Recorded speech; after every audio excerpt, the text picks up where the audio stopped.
I should have stuck with therapy. I should have known better.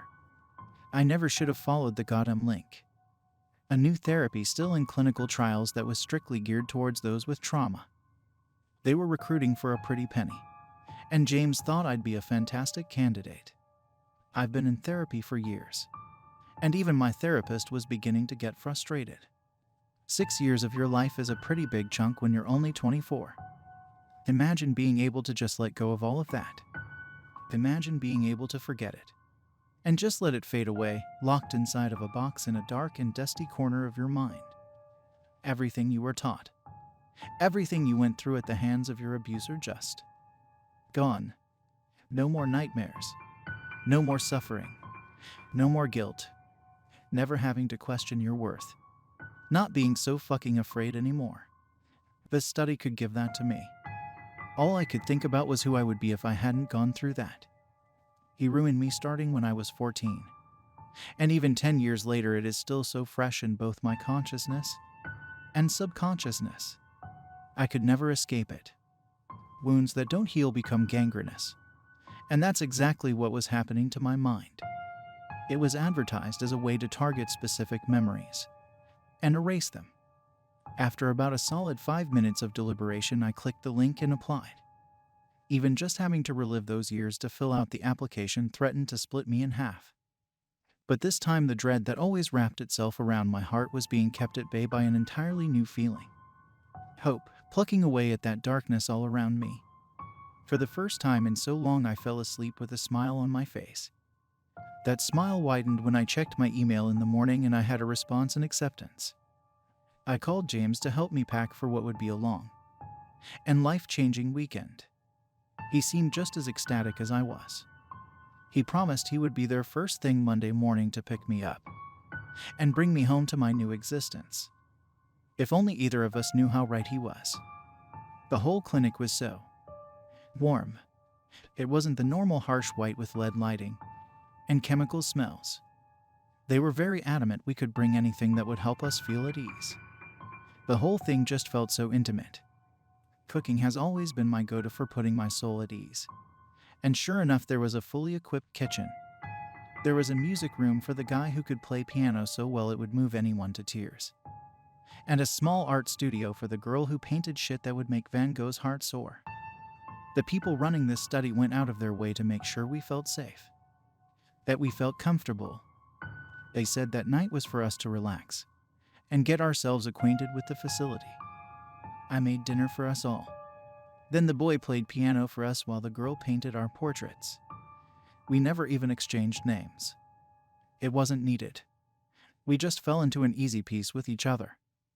We knew the next day would be almost as difficult as whatever we all went through. It was as though for that night we came to an unspoken, collective agreement to embrace ourselves for who we were in that moment. Who we were before they gifted us the opportunity to rebuild ourselves starting from the ground up. A whole new foundation to work with.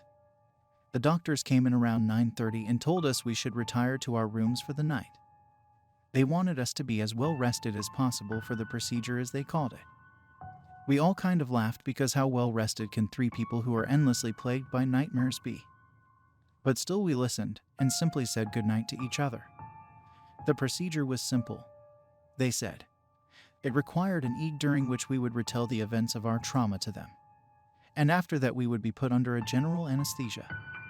They would enter our brain by a small incision on the back of our necks at our hairline. And using a small wire they would probe the parts of our brain where our trauma lives. Something about how that would shove the memories into a part of our brain that's inaccessible, forcibly repressing the specific memories. I should have walked out right then. I should have listened to the feeling growing inside of me that something wasn't right. When 6 very integral years of your life are wrapped around the memories of your trauma, it can complicate things. When every memory you have for 6 fucking years of your life are intertwined with your darkest moments like vines on a trellis. God, I should have stopped to think about what could have happened.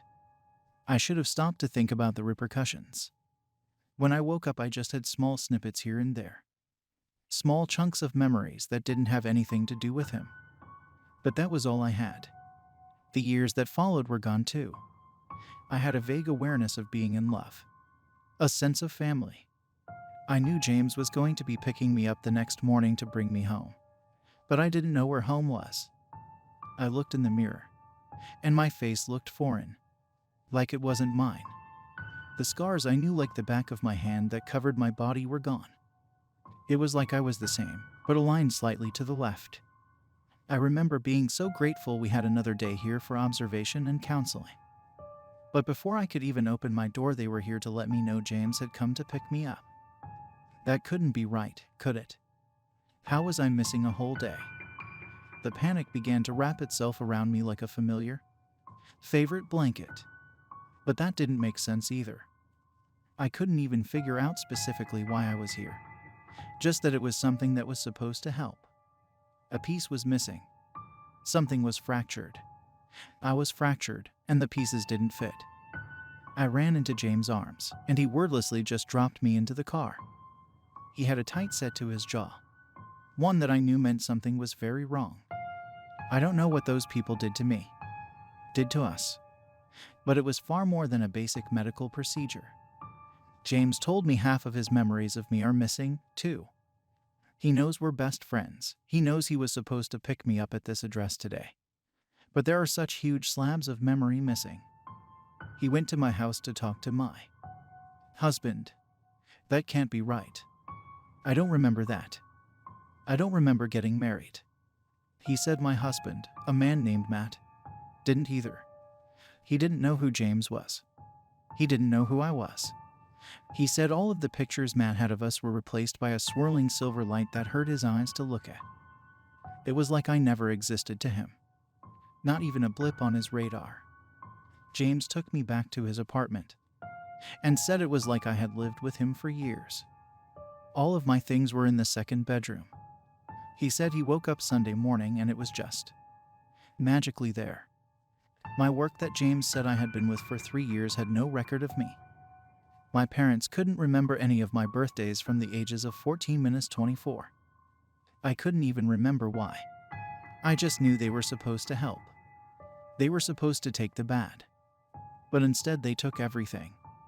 I couldn't barely even remember who I was. They kept their promise, though. I was completely reinvented.